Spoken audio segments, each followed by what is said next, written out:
Pero ayan, sobrang akong thankful kay God dahil hindi ko po talaga inaasahan na malibre. Ayan, malibre tayo doon kasi medyo may kamahalan din yun. Hello mga plantito-plantita, good morning, good po sa inyong lahat. At ngayon po ay mag-share lang po ako na kaunti lang na kaganapan. Ayan, pero bago po ang lahat ay welcome back po ulit muna dito sa aking munting channel, MJ na Grandpa Channel. Ako po si Joy, ang inyong certified plantita. Hello, happy Sunday po sa Indogabos. Ayan, medyo daing ngayon nag-uuran. Pero ano ako nganyan, garo diit lang na chill, dahil kung gayon nag ning mga magagabat na itong or maaate. Kasugma, nagduman ako sa Servas kasi nung magpaantay tetanus ako. May medical mission sinda kaya nagpalista na ako ka itong time at kasugma ito nangyari. Kasi ang mata ko talaga ang problema ko. Ayan, digdi sa part na ini 2022 kung di ako napapasala October or November. Siga ako ka itong gabi, 1 week akong pagabi-gabi. Di siyempre po, dahil man maiwasan ang mga masitas, mga dahon, may hibo, or ano pa man. Di siyempre po, pag pighinang, siyempre hinihinang po kita. Siyempre, kung maati na si gloves, maarog ka yan. Sanay kasi kung nagtuturo po bagang hinang sa matata, bagay, malanit. Maarog ka yan. Tapos, poong ka ito, naggatok si mata ko. Nagdakula ito. Hanggang nag-New Year, nag-Christmas, nag-New Year, butog ang mata ko. 2023, natapos ang buong taon. Dahil hali ang butog kang mata ko. Saro din to sa nakaka-stress sa kuya. Kasi siyempre, lalo na nag-aatubang ako permi sa camera. Nakaka-stress talaga. Nakikiulay ka. Stress. Ninayaan ko lang siya. Huna ko kaya, mahali lang siya. Siguro mahali lang siya. Pero 2023 siguro mga third quarter nagpa-check up naman ako sa infirmary Goa. Ayan, tinawan lang akong patak. Natapos siya dahil manahali si kamata ko. Tapos nagpa-check up naman ako sa Goa. Ayan, kay Dr. Ali. Antibiotic lang for 1 week. Nagsadit lang siya. Pero di siya nahali. Okay, natapos na naman. So, 2003, 2024 na. Bako na siyang ganong kalubo. Siguro dahil mareman ang kinakakang ko, more on gulay. Kaya siguro arog po kayan. Pero natural, nariris ako pa mangyari siya. Tapos kasugma, yun, nakapila kami. Kapila kami duman sa Kadakol. Diyan pala, pag nagpila ka, ay kunwari, nagpalista ako, kang 8, July 8 ako nagpalista. Naman pala nasusunod ang lista, kung pampira ka. May panibago naman lista, itong, nagdumang ka na mismo ka itong aldaw na ito. Kumbaga ako panghuri. Ayan, panghuri ako. Kasabay ko naman mga mayayaman, mga professional, talagang may mga sinasabi sa buhay. Ang mga doctors, ang iba nga ni nurse. Aram mo po itong di ko lang aram so ang chupacture. Correct me po if I'm wrong duman sa sinabi ko na ito. Di ko na siya utrohon kasi di ako sure. Di ko kaya na-search. Dapat na-search ko muna kung ano ang tamang pronounce at kung ano talaga yung tama. Itong gano'n sa may tigturusok-tusok dyan na dagum, tad-tad. Tapos may mga tigturusok-tusok pa dyan na dagum. So, mga kaya sa buhay, ang ka ito, may bayad ito, pero dahil sa medical mission siya, medyo less. Ayan, medyo siya, puro baba ang presyo kumpara siguro kung ka sa mga pribado. Ako pinakahuri. Tapos, may nag-abot pa man ng saro. Inapod na kami duman sa laog. Kaya nahiling ko, may mga pasyente pa po kayo duman na, day pa nakakaano. Kasi parang, almost 1 hour din na nag-i-stay yung karayom dyan. Parang arugan sa, ninda. Ng mga, baka mga half hour to 45, depende po sa kang pasyente. Kundi ako napapasala kasi ang tagal din duman sa laog. Tapos iyo to. Pero ako talaga yung pinakalas na pasyente. Dawa na may nagsunod pa sa kuya. Pag abot naman sa laog na kang room, bako na ako yung inapod. So, sunod na sa kuya. Pero syempre, habang yaon ako duman sa luwas, nagpe-pray talaga ako. Sabi ko, sana maging okay naman. Pero may kumangkay talagang balon lang. Pero may sa buhay ko, prayer talaga.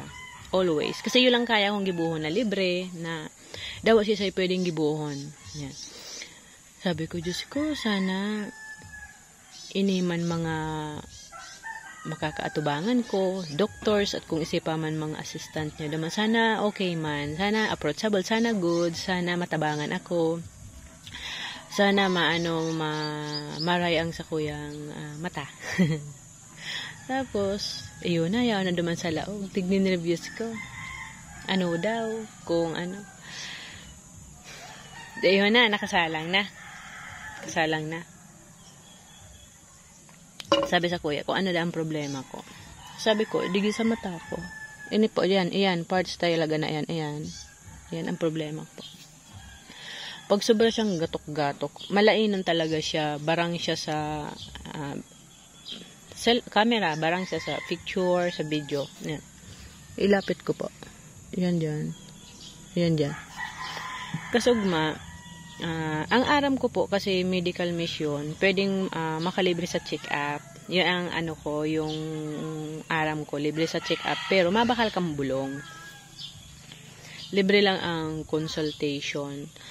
Tapos, syempre, sabi ka atong doktor, operahan da. Sabi ko, mayo man po kong kwarta. Mayo po talagang kwarta kang oras na yan. Inot na inot po. Ang dala ko lang kwarta 500. Sabi ko, okay naman siguro. Ano kumabakal mang bulong. Makabakal na kahit paano. Tapos sabi ko, ining kwarta ko na yung pigas-asahan. Iririnyo ko po duman sa alahas ng mga nakasangra ko. Kaya itong tuition ko kay B-Boy. Kasi day ko na siya na-renew kang nakaagi pang bulan. Baka marimata. Sabi ko, sayang. Pinag-ipunan din naman yun ni Marlon na hinulog-hulugan niya sa Palawan Pawn Shop yung mga alahas na ito. Kaya nang hinayang po ako, sabi ko i-renew ta para day marimata. Yun, ni-renew ko po ito. Kasyahan po kay i-renew kasi napas nyo na po. Tapos sabi ko ining tada na kabakalaman shampoo. Dahil ako kaka-shampoo. Nagbakal ko kamangan dosin ng shampoo. Tapos toothpaste, ayan. Nagbakal ko. Yun lang yung kang kwarta. Si B-Boy, piglaanan ko na din siya kaitong pang medical niya. Ayan. Kung baga ganyan po, sa storya. Talagang mayo talagang kwarta. Sabi ko, mayo po kong kwarta, Dok. Sabi ko, libreta ka na. Duman po ako, medyo kinontrol ko lang na maging emotional ako kasi na-touch ako na ililibre niya ako. Minor man lang po. Minor operation, hindi naman, mabilison lang po. Sobrang bilis. Medyo na ako, medyo parang, sabi ko, seryoso ba to? Sabi ko, ang galing naman ni God. Sobrang galing niya, sabi niya, ilibre ka kasi mabait naman akong doktor. Kasi inarog niya ka na ang mata ko. Tapos itong magnifying glass para baga po, para makita niya yung ng malapitan. Mayroon kasi talaga siyang laman. Excuse me po. Laman na nagtutubo dito sa para siyang hawig siya sa kulati. Kulati ba? Sa Tagalog, kulatoy. Kulatoy sa Bicol. Kasi dalawang klase ang kulatoy. May kulatoy sa luwas, nagtutubo sa luwas, may sa loob. Tapos, yung pinatingag, ayan, magtingala daw ako. Tapos hinawakan naman ng madda yung kamay ko. Sabi niya, huwag kang gagalaw, huwag daw ako magbiblink. Tapos ayan, ginanon. Parang sinukwat lang ng karayom. Parang ang bilis pa lang po. Ang bilis nung inalis lang yung Tapos lininisan. ng cotton, bas ginanunan yung yan, yung gininanunan ng Tapos, pinatakan ng gamot. May naman ako, may binila, yung gamot, hindi na yung libre. Binakal ko na siya, 225 pesos yung pampatak. Hanggang daw yun September. At September 14, kailangan kong bumalik ulit kasi parang may medical mission ulit, babalik sila. Para, kunwari, tulad ko, para sa follow-up check-up. Para, tingnan, sana wala nang tumubo. Masyado bang against the light nung ginagawa ko? Saglit daw po. Para hindi ka mahanap. Hindi. Saglit daw. Hindi ka mahanap yung tamang ko. Pero against the light. Ayan. Ayan dyan. Digdi po. Ayan, against the light po talaga. Siguro dahil umaga pa. Pero ayan, sobrang akong thankful kay God dahil hindi ko po talaga inaasahan na malibre. Ayan, malibre tayo doon. Kasi medyo may kamahalan din yun pag sa may mata. Isa din yun sa nakaka-stress sa akin. Kasi sabi ko, pag hindi talaga to, sabi naman ng doktor, pag hindi siya mawala-wala sa gamot, doon sa huli kong pina-check upan, kailangan talaga po siyang operahin kasi matigas. Sa yung tipo ng kulati, parang ganon na sa loob tumutubo at matigas. At yun, kahapon, nasitil naman. Mabilis lang po, parang 1 minutes lang. Pinagano lang ako. Tapos, parang ginanon lang. Tapos, ayan, sana wala na. Hindi to kasi yan eh. Pag lumalaki talaga to, nakakaano din ng kumpiyansa sa sarili. Ang galing ni God. Alam niya talaga. Batid niya, hindi po talaga tayo, wala tayong pwedeng itago kay God. Iba man yung tingin sa atin ng tao, pero sa Kanya hindi natin yan maililihim. Ano yung totoong sitwasyon natin, ano yung totoong kalagayan. Hindi talaga tayo pababayaan. Lalo na kung umaasa talaga tayo sa Kanya ng 101% kasi wala nang iba. Ayan, wala nang ibang maasahan. Napakahirap pong magkaroon ng sakit. Kahit anong sakit, napakahirap. Sobrang hirap. Lalo sa mga pobre, nakatulad ko, laging kapos sa lahat ng bagay. Na isosurvive pero talagang kapos. Sobra. Lalo ngayon, terrible talaga ang sitwasyon. Siguro, makakaramdam din ng kaluwagan pag settled na din ang mga anak ko. Someday, okay na sila. Okay na. Si baby kasi ang dami talaga yung lalakarin. Hindi pala ganun kadali.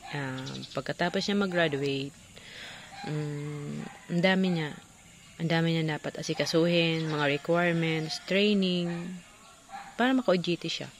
Pag hindi niya naman yun ginawa, yung mga requirements, yung lahat na yung requirements, wala din. Hindi din siya makakwalify doon sa pag-OJT-han niya. Sobrang bigat din kasi ang lapit-lapit ng mga yung mga distance ng mga trainings at parang yung dating parang akala ng parang yung dating yung parang umuulan ng pera dahil sa gastos ng gastos. Hindi naman ganoon yung realidad talaga yung pera hahanapin mo talaga yun. Wala ang ko lang, pray ko na lang mai-survive lang yung araw-araw na pagbuhay. Maitawid lang, yun lang. Wala nang iba. Wala na akong ibang maitawid lang. Kaya pag tuwing hapon, pag naitatawid na, sabi ko, Lord, thank you. Na-survive na naman namin yung maghapon. Ayan. Kaya, sobrang lang akong thankful. Sinishare ko lang itong, ganito, life ni Plantita Joy. Hindi naman, syempre, nagbablog tayo ng plans, pero sometimes, ayan, nag-share din ako sa inyo ng wag lang talagang mawawala ng pag-asa. At may mga points sa buhay natin na minsan nakakapanghina, pero pag, ayan, ipabaya lang kay God, magiging okay din ng lahat. Kasi napakahirap din talagang maglalapit-lapit tayo sa mga kakilala natin. Siyempre, ayan, iba-iba yung pag-iisip ng tao. Pero ayan, hopefully, ayan, looking forward na lang din ako na, kasi meron naman akong pampatak, na hindi na bumalik, hindi na siya magtubo-tubo dyan sa mata ko. Tapos, maging okay naman siya na, kasi meron naman ng pampatak. Ayan, talagang, pray lang lagi. Wala talagang imposible sa pananalangin. Libreng gawin nyo ng kahit sino man.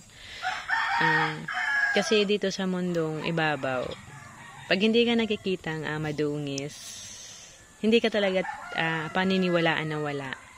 Kailangan literal kang makitang madungis, nakatulala, or something na very problematic ka. Ayun, para lang tiwalaan ka talagang wala ka. Pero pag yan, nag-aayos ka naman, nakakapagsuklay ka, nakakapagdamit ka naman ng malinis, talagang hindi ka talaga paniniwalaan na wala ka. Natawa nga ako kahapon habang nasa pila kami. May lumapit sa akin. Ayan, nagtatrabaho siya sa BIR.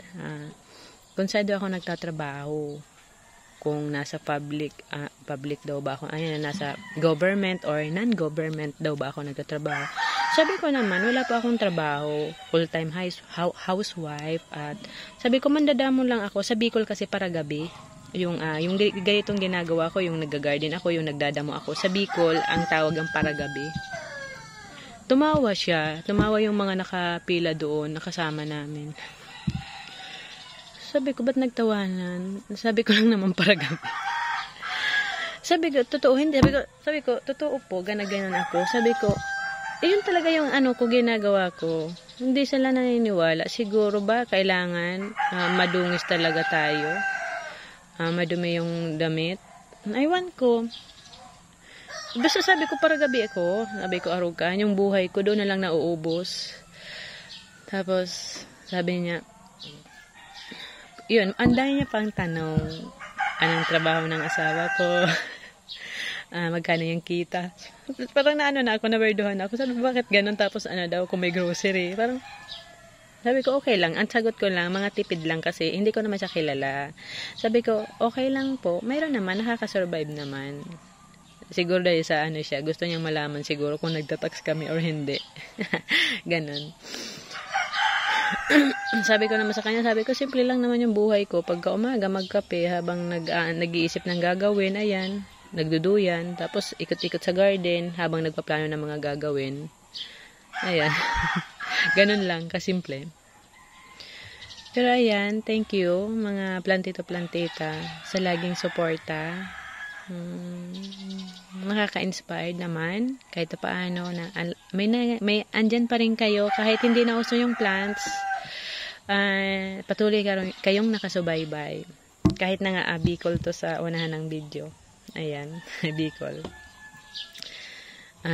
Thank you sa lahat ng subscriber, sa lahat ng viewers, sa mga nagko-comment, nag-like and nag-share. Thank you po. Sa tulad kong may mga pinagdadaanan din ng mga problema, kasi kanya-kanya tayong pinagdadaanan na problema. Depende. Minsan sa health, mental, physical, emotional, spiritual, lahat siya ng aspeto ng buhay natin. Minsan mga pinagdadaanan natin yan. Kanya-kanya tayo. Pero ganun pa man, ano pa man yung pinagdadaanan natin, mga suliranin at alalahanin sa buhay, ipag-pray na lang po natin. At patuloy na lang po tayong manalig at gumawa lagi ng tama sa pang-araw-araw na pagkabuhay, na hindi naman nakakaapak ng kapwa, wala tayong dinidihado. Pasasaan po ba't yung mga pray natin, yung mga prayers natin ay ibibigay din ni God. Ayan, nag-share lang po ako kasi happy lang ako na yung mata ko, na nagastos ko lang is 200 25 para sa gamot. Libre na rin yung pag-alis ng doktor at yung doctor's fee. Ayan. Thank you so much and God bless you all po.